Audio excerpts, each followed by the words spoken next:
Welcome to Leaf Status Report for January 17th, 2026. As always, we've simulated the rest of the NHL regular season 11,000 times, with Leafs performances across all simulations today forming this distribution. Out of the 5 NHL games that happened last night, we were really looking at 2 of them to be relevant to the Leafs' playoff odds in today's projections. Bit of a mixed bag there. The bad news is that the Detroit Red Wings did manage to beat the San Jose Sharks 4-2, so they will widen that gap on the Leafs just a little bit today. The good news is that the Carolina Hurricanes absolutely throttled the Florida Panthers 9-1, including 6 goals in the third period. Now, the Hurricanes haven't really been a team the Leafs have really had to worry about trying to chase down. They're at the top of the Metropolitan Division, so we're not really worried about the extra gap the Hurricanes gain on the Leafs. What we are concerned about, which is very good news for us, is the fact that the Florida Panthers losing by 8 goals is going to widen that expected points gap that the Panthers have to close on the Leafs by a considerable margin. Now, unfortunately, the Leafs do lose 0.08 expected points today, going from 94.20 yesterday down to 94.12 today. The good news about this, however, is that based on the theoretical value of expected points we've calculated for today, our simulations collectively underestimate the Leafs by about 0.09 expected points. So basically all of that expected points loss today is just due to randomness in the sampling that my model takes. This fact is further reinforced by exactly how our expected points change breaks down today. The Leafs didn't play a game last night, so we're only looking at 2 controllable factors plus randomness. Substituting all of yesterday's game data into today's simulations yielded a net loss of 0.04 expected points, and we gained 0.03 expected points back because we had 1 more overtime game per simulation today than we did yesterday. Overall, this means that our net expected points loss due to controllable factors was a single hundredth of an expected point, leaving the other 0.07 expected points lost today due to randomness. Out of all simulations we conducted today, the minimum number of points the Leafs score in a season is 72, and the maximum number of points they've scored in a season is 113. That gives us an absolute range today of 41 points. Our inner 70% interval remains the same as it has the last couple days. Our 15th percentile season still sits at 89 points, and our 85th percentile season still sits at 100 points. Our standard deviation today drops ever so slightly over yesterday. Yesterday, the standard deviation of the Leafs' season performances was 5.42 points, and today it's gone down to 5.41 points. Now, mostly because of that major Florida Panthers loss, despite the fact that the Leafs do lose expected points today, they gain in playoff odds. The Leafs gained 0.5% in playoff odds today, to be specific. Yesterday, they made the playoffs in 48.3% of all simulations, and today they've made the playoffs in 48.8% of all simulations. Beyond this, their cup odds also go up ever so slightly. Today, out of all simulations conducted, the Leafs managed to win the Stanley Cup in 1.40% of them. And our conditional cup odds also increase, with the Leafs winning the Stanley Cup in 2.87% of all seasons they make the playoffs in. Looking at the Leafs placing distribution for today, really our major change here is where that mode sits in our distribution. We can see that generally the Leafs probability is fairly concentrated around the sort of A3 to wildcard 3 range still, with A2 and wildcard 4 also having decent probabilities at the moment. However, yesterday our mode was in A3, and today it's shifted over to wildcard 1.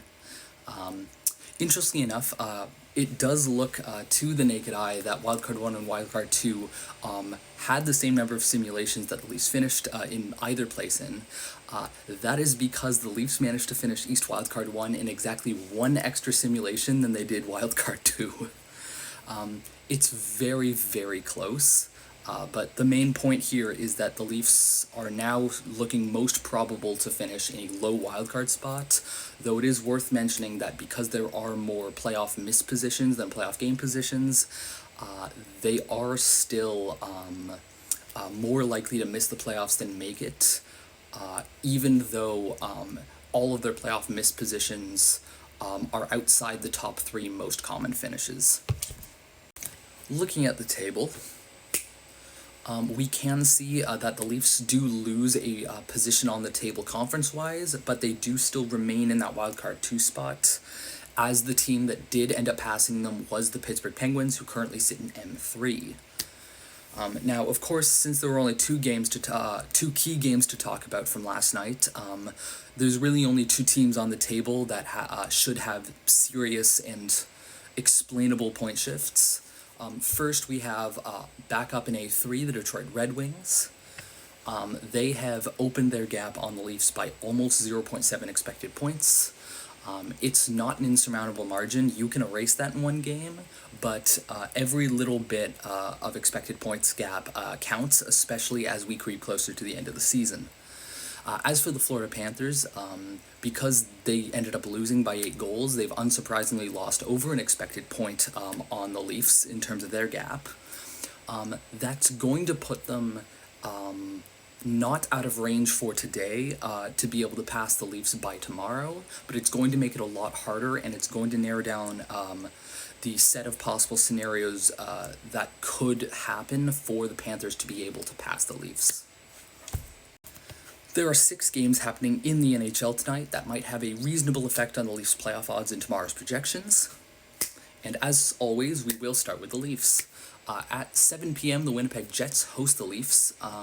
It is worth mentioning the Leafs are not favored to win this game according to my own projections. I honestly don't think this is that far-fetched to believe, considering that the Winnipeg Jets do have Connor Hellebuyck back. I mean, if Connor Hellebuyck can be about as good as he was last year, the Leafs are going to have a bit of an uphill battle, especially since they are still on the road.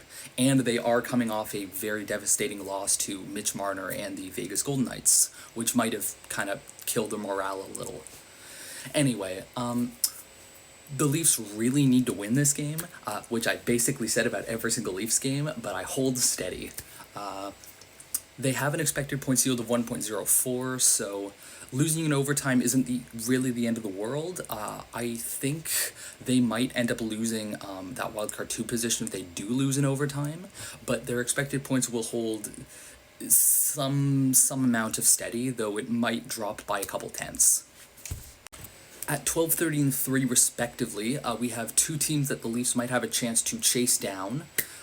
We have the Buffalo Sabres hosting the Minnesota Wild, and the New York Islanders being hosted by the Calgary Flames. Now, chasing down the New York Islanders isn't particularly important. However, chasing down the Buffalo Sabres, as they do sit in that wildcard 1 spot, could be vital. I do think the Buffalo Sabres probably have to lose by multiple goals, and the Leafs have to win against the Jets by multiple goals in order for the Leafs to chase down the Sabres' entire gap in one day. But I also think that if the Buffalo Sabres can at least lose in regulation, then that gap can close enough that even if the Leafs aren't inside a playoff spot on the table tomorrow, they'll be close enough that we won't be too worried. At 7 p.m., the Pittsburgh Penguins host the Columbus Blue Jackets. Given that their expected points yield for this game is well above 1 point, I think we'd be fine with an overtime loss as long as the Leafs can take their game to overtime. I think as long as both teams fall at least even or the Leafs outperform the Penguins points-wise, the Leafs will be ahead of them on the table tomorrow.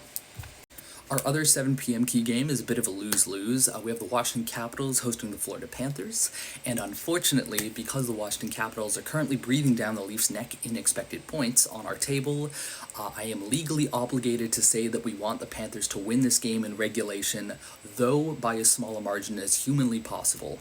I'd say maybe 3-2 Panthers win in regulation is our ideal result there.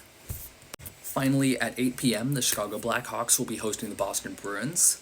The Bruins have an expected points yield for their game of 1.12, and given that they still have a gap of 2.45 expected points to make up on the Leafs, I think we're fine with them losing in overtime here. Finally, quick on the Canadian teams. There's no major change to playoff or Stanley Cup stock for any individual teams. Collectively, the Canadian teams improved their Stanley Cup stock a little bit today, having won the Stanley Cup in 8.45% of all simulations.